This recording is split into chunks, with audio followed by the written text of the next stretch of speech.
ایک نوجوان نے مجھے بڑی گہری بات سنائی، میرا قریبی تعلق تھا، کہنے لگا گھر میں بڑا مسئلہ ہے، بڑی پریشانی ہے، ماں اور بیوی کا ماحول اتنا سخت ہو گیا ہے کہ نمٹ نہیں سکتا۔ آپ یقین کریں میں نے ڈیٹیل سے ساری چیز کو سٹڈی کیا، میرے پاس اتنا وقت نہیں ہوتا، پھر بھی میں نے اس فیملی کو پورا پڑھا تو غلطی نوجوان کی نکلی، نہ اس پہ اماں اعتبار کرتی ہے نہ بیوی اعتبار کرتی ہے۔ اس نے جھوٹ بول بول کے اس طرح کی ماحول پیدا کر دیا ہے کہ کوئی اس پر اعتماد کرنے کو تیار ہے۔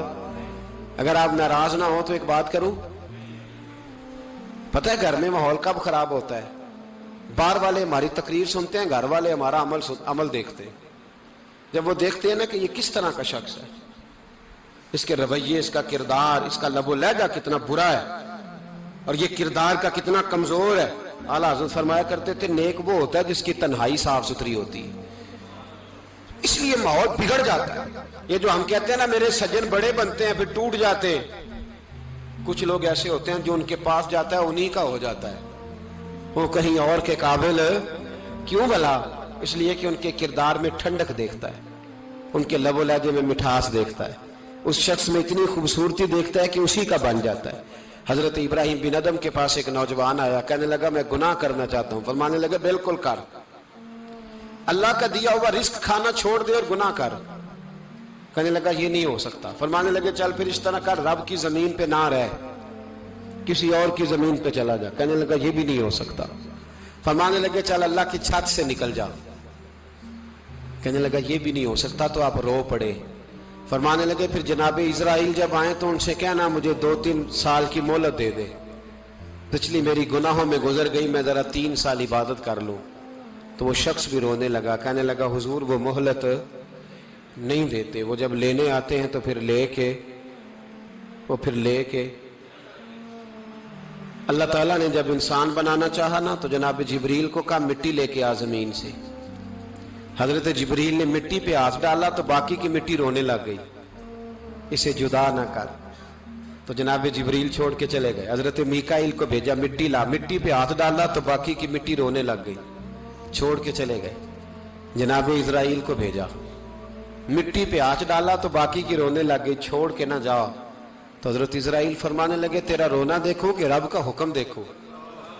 وہ لے گئے، جب پیش کی تو رب کریم نے فرمایا اسرائیل جان نکالنے کی ڈیوٹی بھی تیری، تو مٹی کو لے آنا، باقی مٹی روتی بھی رہے تو روتی رہے، جب میرا فیصلہ آ جائے تو پھر اس میں کوئی گنجائش، ہم کھاتے بھی اللہ کا ہیں، نافرمانی بھی اس کی کرتے، زمین پہ بھی اس کی چلتے ہیں، نافرمانی بھی اس کی کرتے، حکم کسی اور کا مانتے، چھت پہ رب کریم کی رہتے، اس طرح نظام نہیں چلتا۔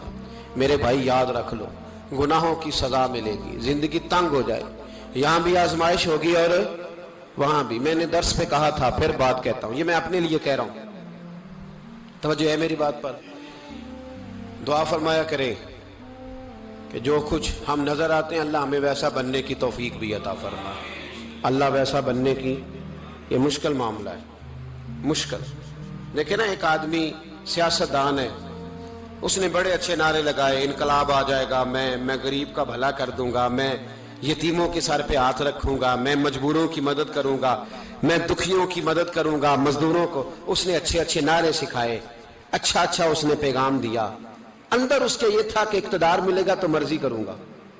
لوگ اس کے گرد بھی گئے، اس کی گاڑی کے پیچھے بھی بھاگے، لوگوں نے اس کے نعرے بھی لگوائے، جیب سے پیسے لگا کے اس کے پوسٹر بھی شائع کیے، لوگ اس کے گرویدہ ہو گئے، لوگوں نے پوری، اور میری قوم نے تو بیچاری نے کئی دفعہ دھوکے کھائے، جس نے نعرہ لگایا غریب اسی کے پیچھے مسیحا بن کے چل پڑا۔ آج دھوکہ دے لیا، لوگوں کو پیچھے لگا لیا۔ یہ بتاؤ اگر راز کھل جائے، اگر راز کھل جائے کہ یہ دھوکہ دے رہا ہے، یہ فریب کر رہا ہے، تو لوگ اس کا کیا حال کریں گے؟ یہ راز قیامت میں کھل جائے گا، قیامت میں یہ راز یہ کھل جائے گا، یہ دھوکے باز تھا۔ اذا زلزلت الارض زلزالہا، جب زلزلہ آئے گا جیسے اس کا آنا ٹھہرا، واخرجت الارض اثقالہا، زمین اپنے بوجھ باہر نکال دے گی۔ اس سے مراد کیا ہے کہ زمین پہ جو جرم ہوئے زمین بتا دے گی، باہر نکل آئے۔ وقال الانسان ما لہا، انسان کہے گا اسے کیا ہوا، یہ تو سب کچھ بتا رہی، بوجھ باہر نکال دے گی۔ ایک آدمی پیر طریقت بن کے بیٹھ گیا، جبہ کبہ پہن کے، بڑی پگڑی باندھ کے بیٹھ گیا، اچھی اچھی نیک باتیں بتانے لگا، لوگ اس کی دست بوسی کرنے لگے، ہاتھ چومنے لگے، پیچھے لگ گئے، خدمت کرنے لگے، جیب سے نذرانہ دینے لگے۔ اس کے نام پر لوگ اپنی جیب سے لنگر پکانے لگے، خانقاہ کی خدمت ہونے لگی، مہمان اس کے آتے، نوکری کوئی اور کرتا۔ میں نے کہا تھا شاید اپنے لیے کہہ رہا ہوں، ڈیوٹیاں لوگ کرنے لگے، حالات بدلنے لگے، لیکن اس کے اندر تو چور تھا، وہ تو دکاندار تھا، تو یہاں جو اس کے پیچھے لگے تھے وہ تو سچے تھے، انہیں تو اجر ملے گا، لیکن اس کا جب راز کھلے گا تو بڑی رسوائی ہوگی۔ اس کا جب راز کھلے گا تو بڑی، ایک میری طرح کا دیندار تھا، جو چہرے کا تو نیک تھا، اندر پتہ نہیں کیا کچھ تھا۔ ایک طوائف گزر رہی تھی، اس نے اس کو تبلیغ کر دی، کہنے لگا بس کر دے، سیانی بن جا۔ تو کسی دانشور میں لکھا ہے اس نے بڑا سخت جواب دیا، اس عورت نے کہنے لگی بابا میں تو جو ہوں وہ نظر بھی آ رہی ہوں، تو بتا جو تو نظر آتا ہے وہ تو ہے کہ نہیں؟ اس بندے نے چیخ ماری اور بے ہوش ہو کے گر پڑا۔ تو لوگوں نے کہا بابا آج کسی صوفی کا کلام سنا ہے جو بے ہوش ہو گیا؟ تو اس نے کہا نہیں، آج طوائف کی بات سنی ہے، طوائف کی۔ اور وہ عجیب بات کر گئی ہے، وہ کہہ گئی ہے میں تو جو ہوں میں نظر آ رہی ہوں، تو بھی تو بتانا، تو بتانا کہ تو دستار امامت پہنتا ہے۔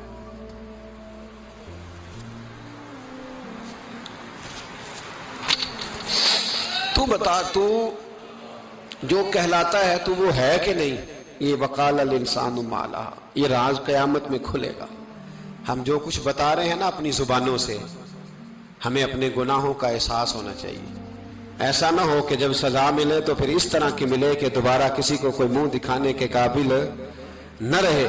میرے بھائی یاد رکھیں اور سمجھیں، گناہ انسان کی زندگی کو تنگ کرتے ہیں۔ میرے نبی پاک علیہ السلام نے فرمایا جب تو جھوٹ بولتا ہے تو تیرے فرشتے کرامن کاتبین سائیڈ پہ ہو کے کھڑے ہو جاتے ہیں، جب تو زنا کرتا ہے تو تیرے اندر سے ایمان نکل جاتا ہے۔ اور نبی پاک علیہ السلام نے فرمایا جب میری قوم میں ناانصافی عام ہو جائے گی تو قتل بھی عام ہو جائے گا۔ اور سن لو، لکھ لینا یہ حدیث دل کی تختی پر، نبی پاک علیہ السلام نے فرمایا جب میری قوم میں بے حیائی اور بدکاری عام ہو جائے گی تو دو سزائیں اللہ دے گا۔ ایک تو جوان موتیں آئیں گی، جوان بچے کچھ بھی نہیں دیکھا چلے گئے، اور دوسری سزا اللہ یہ دے گا کہ ایسی بیماریاں آئیں گی جن کا علاج نہیں ملے گا، ایسے امراض پھوٹ پڑیں گے۔ اگرچہ میں آپ کو ایسی تقریر بھی سنا سکتا تھا جس پہ آپ بہت زیادہ محظوظ ہوتے، پر میں نے اس جمعے میں ایسا موضوع چنا ہے جس کا ہمیں خاص ضرورت ہے۔ بھائی دیکھے تو صحیح کہیں ایسا تو نہیں کہ ہم ان عیبوں میں مبتلا ہیں۔ میرے نبی کریم علیہ السلام نے فرمایا جب تم نیکی کا حکم دینا اور برائی سے منع کرنا چھوڑ دو گے پھر اللہ تم پر ظالم حکمران مسلط کرے گا۔ اور اگلے لفظ اس سے بھی زیادہ سخت ہیں، محبوب فرمانے لگے پھر تمہاری نیک لوگ دعائیں بھی کریں گے تو اللہ وقتی طور پر ان کی دعاؤں کو بھی قبول نہیں فرمائے گا، اس لیے کہ تم لوگوں نے نیکی کا حکم دینا اور بھلائی سے روکنا چھوڑ دیا۔ عزیزو یاد رکھو جب گناہ عام ہوتے تو پھر حالات بدلتے اور لوگوں کو سزا ملتی ہے ان کے گناہوں کی، بلکہ یہاں تک لکھا ہے کہ نیت خراب ہو تو سزا شروع ہو جاتی۔ کیا خراب ہو؟ بولیے گا، نیت بھی خراب ہو تو سزا۔ حضرت رومی کہتے ہیں کہ ایک بادشاہ کو پتہ چل گیا کہ ایک آدمی نے بڑا اچھا باغ لگایا ہے، خوبصورت باغ ہے، مالٹے کا کنوں کا باغ، بڑا پیارا۔ بادشاہ نے کہا ذرا جا کے دیکھتا ہوں۔ بادشاہ سلامت باغ دیکھنے آئے تو اب وہ مزدور آدمی تھا، عام آدمی تھا جس نے باغ لگایا، کسان تھا، اس کو کہا کہ چند کنوں توڑ کے لایا تو بڑے پیارے لگے، ایک دو اور لایا، کھائے، بڑے میٹھے، بڑے پیارے، بڑے توانا، بڑا مزہ آیا۔ تو بادشاہ کے دل میں خیال آیا کہ اس پہ قبضہ نہ کر لوں باغ پہ۔ ہمارے ہاں نا کرائے پہ دکان دیتا نا مالک، تو جب کسی غریب کی چل جاتی ہے کہتا ہے تو خالی کر، میں نے خود ڈال لی ہے، چل گئی نا اس کی۔ حالانکہ رزق اپنے اپنے نصیب کا ہے، رزق اپنے اپنے نصیب کا ہے، جس کو اللہ تعالیٰ چاہتا ہے عطا کرتا ہے۔ تو اس کو کہا کہ اور توڑ کے لا، اور دل میں خیال ہے کہ یار اتنا اچھا باغ ہے قبضہ کر لیتے ہیں، ہماری حکومتیں قبضہ کر لیتی ہیں کہ کوئی چیز اچھی لگ جائے تو۔ اب وہ کسان 2-3 کنوں توڑ کے لایا، اس نے کھائے تو کھٹے نکلے، ترش تھے۔ کہنے لگا تجھے کیا ہو گیا ہے؟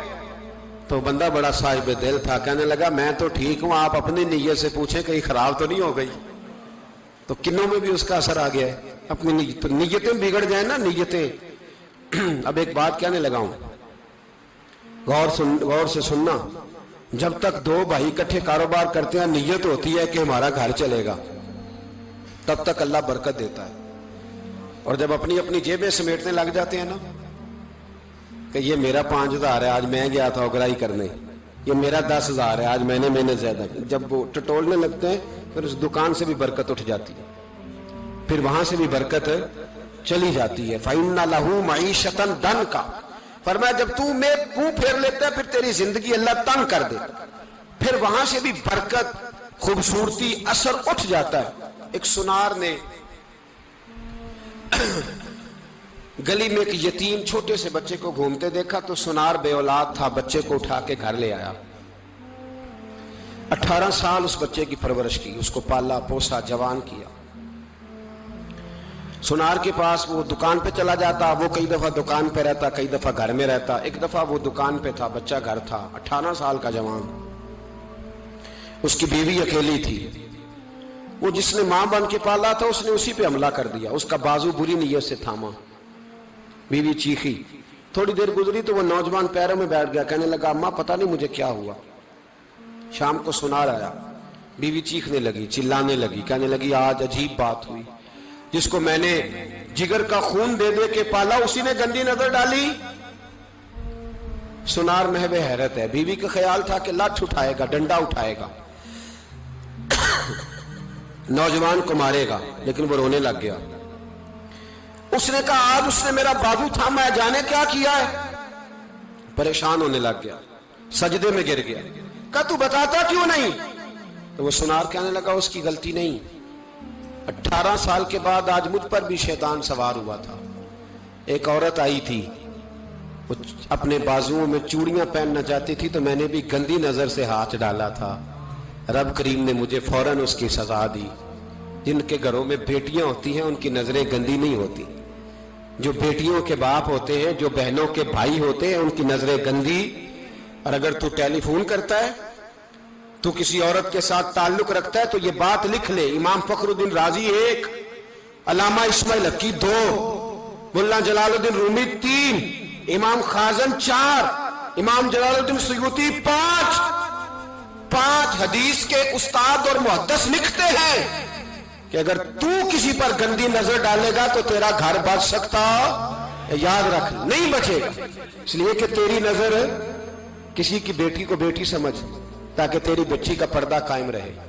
کسی کی بہن کو، یہ کیا بات ہوئی کہ تو جتنا مرضی گند معاشرے میں پھیلاتا رہے تیرا گھر بچا رہے، یہ کیسے ہو سکتا ہے؟ فَإِنَّ لَهُ مَعِيشَةً ضَنْكَ، اللہ فرماتے ہیں زندگی تنگ ہو جائے گی تیرے لیے مشکل، تو ڈھونڈتا پھرے گا کہ میں مرنے کو جگہ تلاش کروں۔ سچی توبہ کرے، کھری توبہ کرے۔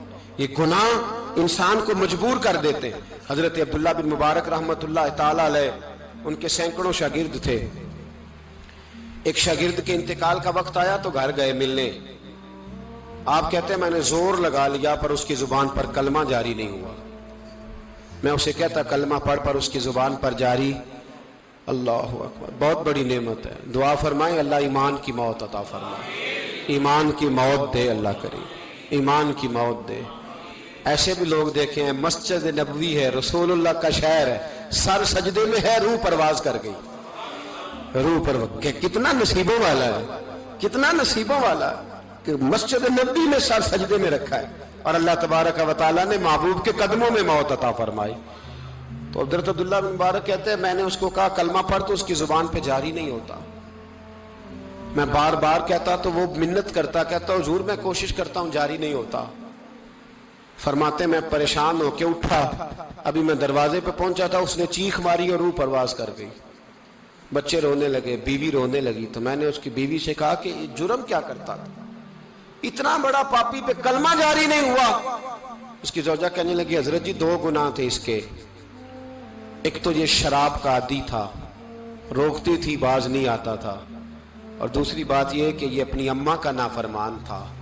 وہ 2 گلیاں چھوڑ کے رہتی ہے، یہ کبھی ملنے نہیں گیا تھا۔ اس بوڑھی کا کلیجہ اس کی طرف سے بڑی تکلیف میں تھا، تو حضرت عبداللہ بن مبارک کہنے لگے جا تو بھی دعا کر اور اس کی ماں کو بھی کہہ دعا کرے کہ یہاں تو یہ کلمہ نہیں اسے نصیب ہوا، اللہ کرے اللہ آخرت کی منزلیں اس کی بہتر فرما دے۔ میرے بھائی ایسے گناہ حضرت مالک بن دینار نے توبہ کی انہوں نے۔ کس طرح؟ فرماتے میں نشے کا عادی تھا، کسی نے مجھے کہا کہ بطور دوائی شراب پی لو تو میں نے پی لی۔ نشے کا عادی تھا، شراب پیتا تھا۔ اللہ تعالیٰ نے بڑی منتوں اور کوششوں کے بعد، منتوں کے بعد ایک بیٹی عطا فرمائی، وہ بھی 2.5-3 سال کی ہوئی تو پردہ کر گئی۔ کہتے میں اس کی قبر پہ بیٹھ کے گھنٹوں روتا، شراب کا عادی تھا۔ ایک دن سویا تو خواب دیکھتا ہوں کہ میرے پیچھے ایک بڑا سانپ لگ گیا ہے، اور سانپ جب منہ کھولتا ہے تو انگارہ نکلتا ہے۔ میں پھر دعا کرتا ہوں اللہ ہمیں معاف فرمائے، اللہ ہم سے درگزر۔ میں کچھ قبرستانوں میں جاتا ہوں تو میں سانپ بچھو پھرتے ہوئے دیکھتا ہوں، تو ڈر آتا ہے کہ ہم یہاں آنے والے ہیں۔ یہ لوگ کہہ رہے ہیں کہ تمہاری تیاری ہے، کسی وقت بھی اعلان ہو جائے گا کہ چلو بھائی چلو فلاں صاحب کا جنازہ ہے، اٹھو۔ لوگ کہتے ہیں جلدی کرو، اور ایک کونے میں ایک شخص یہ بھی کہتا ہے کہ دیگ بھی رکھ لو، مہمان بڑے جمع ہو گئے۔ اور ایک کونے میں لوگ یہ بھی کہتے ہیں کہ برف ٹھنڈی لے آؤ، لوگوں نے پانی بھی پینا۔ پہلے اعلان ہوتا ہے کہ فلاں فوت ہو گیا، پھر اعلان ہوتا ہے جنازے کا ٹائم ہو گیا، پھر اعلان ہوتا ہے جنازہ اٹھایا جائے گا، اور پھر بات ختم ہو جاتی ہے۔ پھر کل من علیہ فان، پھر کوئی نہیں پوچھنے آتا، ختم ہو گئے، قصہ ہی ختم ہو گیا۔ ان لوگوں کی کہانی مٹ گئی، ختم ہو گئے، بڑے بڑے کج کلا، کوئی پوچھنے والا نہیں۔ موت کا راج ہے موت کا راج، موت راج کرتی ہے بس، اور کسی کا راج نہیں۔ وہ راج کرتی ہے، جدھر جاتی ہے اسی کا راج ہے، راج کر رہی ہے۔ تو حضرت مالک بن دینار کہتے ہیں قبرستان میں نے دیکھا، میں خواب دیکھتا ہوں بڑا اژدہا، اس کے منہ کے اندر آگ میرا پیچھا کر رہا ہے۔ کہتے میں خواب دیکھ رہا ہوں، میں دوڑا، لیکن وہ اژدہا جب میں دوڑا تو میرے آگے آ کے کھڑا ہو گیا۔ میں مشرق کو دوڑا تو وہاں بھی آ گیا، مغرب کو دوڑا تو وہاں بھی آ گیا۔ جناب مالک بن دینار کہتے ہیں ایک بوڑھا شخص کمزور مجھے بچانے آیا، پر اس اژدہا نے پھونک ماری تو وہ بوڑھا آدمی دور جا گرا۔ کہتے میں چیختا تھا، چلاتا تھا، ایک پہاڑی پہ میں بھاگا گیا تو وہاں مجھے میری بیٹی ملی، مجھے فوت ہو گئی۔ وہ اس اژدہے کے آگے اس نے یوں ہاتھ کیا تو اژدہا پیچھے بھاگ گیا۔ میں نے بیٹی کو گود میں اٹھایا، میں نے کہا بیٹی یہ کون تھا؟ کہنے لگی ابا یہ تیرا برا عمل تھا، یہ تیرا برا عمل تھا، یہ تجھے کھا جاتا اگر میں نہ ہوتی۔ تو کہا یہ بوڑھا جو مجھے بچانے آیا یہ کون تھا؟ کہا یہ تیرا اچھا عمل تھا، پر کمزور بڑا تھا، تھوڑا تھا، یہ تیرے برے عمل کا مقابلہ کرنے کی ہمت نہیں رکھتا تھا۔ حضرت مالک بن دینار کہتے ہیں میری بیٹی نے خواب میں میری داڑھی پکڑ لی اور کہنے لگی ابا میں چاہتی ہوں تو صحیح ہو جا، ایسا نہ ہو کہ پھر تیرے پیچھے یہ اژدہا لگ جائے۔ حضرت مالک بن دینار کہتے ہیں جب میں سو کے اٹھا تو میری داڑھی آنسوؤں سے بھری ہوئی، پھر اس کے بعد میں نے توبہ کی، اس طرح کی توبہ کی کہ پھر میں نے کوشش کی کہ دوبارہ میں اپنے رب کی نافرمانی نہ کروں۔ حضرت عبداللہ ابن عباس فرماتے تھے جو دنیا میں ہنس ہنس کے گناہ کرتے ہیں نا، ہنس ہنس کے جھوٹ ہنس ہنس کے بولتے ہیں، ہنس ہنس کے لوگوں کی غیبت کرتے ہیں، فرمایا یہ جو تمہیں ہنس ہنس کے گناہ کرتے نظر آتے ہیں ان کا رونا قیامت میں دیکھا نہیں جائے گا، ان کے آنسو قیامت میں دیکھے نہیں جائے۔ جو ہنس ہنس کے گناہ کرتے یہ روئیں گے، فَلْيَضْحَكُوا قَلِيلًا وَلْيَبْكُوا كَثِيرًا، رب فرماتا ہے زیادہ رویا کرو کم ہنسا کرو۔ نبی پاک علیہ السلام روتے تو صحابہ کہتے حضور آپ اتنا کیوں روتے ہیں؟ تو محبوب فرماتے جو میں جانتا ہوں وہ تم نہیں جانتے۔ بھائیو قبروں میں اکیلے جانا ہے، کبھی غور کرنا، اکیلے کوئی بندہ ساتھ حساب دینے نہیں جائے گا۔ اماں بڑا پیار کرتی ہے لیکن قبر میں کبھی کوئی ماں بھی ساتھ دفن نہیں ہوتی، اپنا اپنا حساب دینا، مشکل وقت ہے، حساب کر لینا چاہیے، تیاری کر کے رکھنی چاہیے۔